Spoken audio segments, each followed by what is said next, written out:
Hai, Assalamualaikum warahmatullahi wabarakatuh. Nama saya Siti Nurzaini binti Muhammad Zakri. Nombor matrik saya adalah 255976. Jadi saya akan melakukan pembentangan untuk subjek ataupun mata pelajaran pengantar penulisan yang berkod SBLM 1023. Untuk tugasan ini adalah merupakan tugasan penulisan cerpen. Jadi cerpen yang telah dihasilkan ataupun ditulis oleh saya adalah bertajuk Sinar yang Hilang Kini Kembali. Seterusnya adalah plot. Plot yang terdapat dalam cerpen ini adalah plot permulaan, plot perkembangan, plot klimaks dan juga plot peleraian. Selain itu, watak-watak yang terdapat dalam cerpen Sinar yang Hilang Kini Kembali adalah mempunyai dua watak, iaitu watak utama serta watak sampingan. Watak utama dimainkan oleh Puan Zanaria, Khalisha Iman, Christina Ilya, manakala untuk watak sampingan dimainkan oleh Encik Malik, Irfan Hakim dan juga Diana. Khalisha Iman dan juga Christina Ilya adalah merupakan pasangan kembar seiras, iaitu anak kepada Puan Zanaria serta Encik Malik. Manakala Irfan Hakim pula merupakan teman lelaki ataupun teman rapat kepada Khalisha Iman, dan akhir sekali Diana adalah rakan karib kepada Christina Ilya. Untuk permulaan, ia mengisahkan tentang Puan Zanaria yang mengalami keresahan dan juga kerisauan terhadap puteri keduanya, iaitu Khalisha, pada sehari sebelum pernikahan Khalisha. Hal ini terjadi kerana Puan Zanaria risau jikalau perkara ataupun peristiwa yang berlaku setahun lalu terhadap keluarganya dan juga anak pertamanya itu berulang kembali. Jadi peristiwa hitam itu mula bermain di fikirannya dan mengimbas kembali peristiwa tersebut. Di permulaan ini menceritakan di mana puteri kedua Puan Zanaria, iaitu Christina Ilya, mula menyukai seseorang lelaki yang bernama Irfan Hakim, yang merupakan mahasiswa di kolej tempat beliau belajar. Namun hal itu tidak kesampaian, di mana Christina juga turut mengetahui bahawa kakak kembarnya sendiri, Khalisha, turut menyukai lelaki tersebut.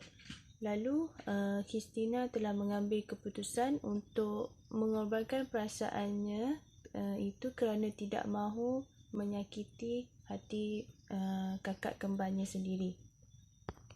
Seterusnya adalah plot perkembangan. Di plot perkembangan, kedua-dua pasangan kembar tadi telah pun berjaya menamatkan pengajian mereka. Pada hari gradasi mereka, Khalisha Iman telah pun memperkenalkan Irfan kepada keluarganya, iaitu Christina, Puan Zanaria dan juga Encik Malik. Seterusnya, sementara menunggu panggilan untuk diterima bekerja, Christina telah pun bekerja sebagai model sambilan di butik milik kakak Diana, iaitu rakan karibnya. Sementara itu, Christina turut menjalankan perniagaan secara atas talian yang turut dibantu oleh kakaknya dan juga rakannya. Untuk plot klimaks pula, setelah beberapa bulan, Khalisha dan Christina akhirnya mengatur langkah mereka ke fasa seterusnya, iaitu alam pekerjaan.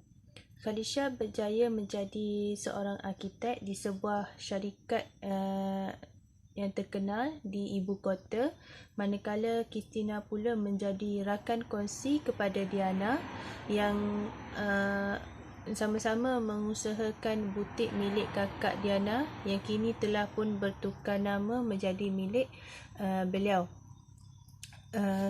Manakala Khalisha dan Irfan juga turut merancang untuk melangsungkan perkahwinan mereka.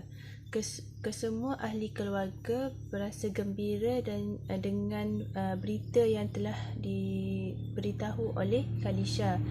Namun alangkah sedihnya apabila hari yang sepatutnya menjadi hari bahagia untuk Khalisha serta keluarga Puan Zanaria kini telah bertukar menjadi tragedi hitam, di mana Irfan Hakim tidak hadir pada hari pernikahan dia dengan Khalisha.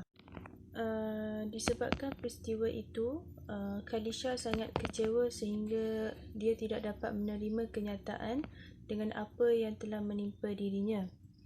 Christina berasa sedih dengan apa yang berlaku pada kembarnya. Di saat sedang berduka, kabar gembira datang menjengah tiba, di mana Christina telah pun berjaya mendapat tawaran untuk menyambung pelajarannya ke United Kingdom dalam jurusan yang sangat dia minati. Tetapi hatinya berat untuk meninggalkan kakak kembarnya seorang diri menanggung kesedihan itu.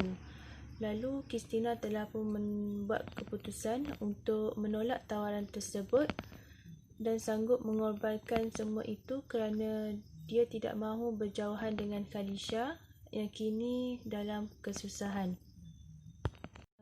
Akhir sekali iaitu plot peleraian, di mana peristiwa tersebut lalu padam di fikiran Puan Zanaria oleh kerana beliau tersentak dengan panggilan Khalisha yang tiba-tiba muncul di kamarnya.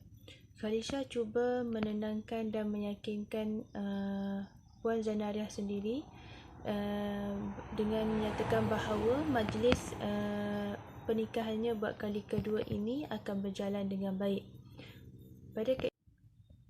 Pada keesokan harinya, Puan Zanaria sangat gembira. Akhirnya puteri pertama beliau kini telah pun sah bergelar isteri kepada lelaki yang dia yakin mampu membahagiakan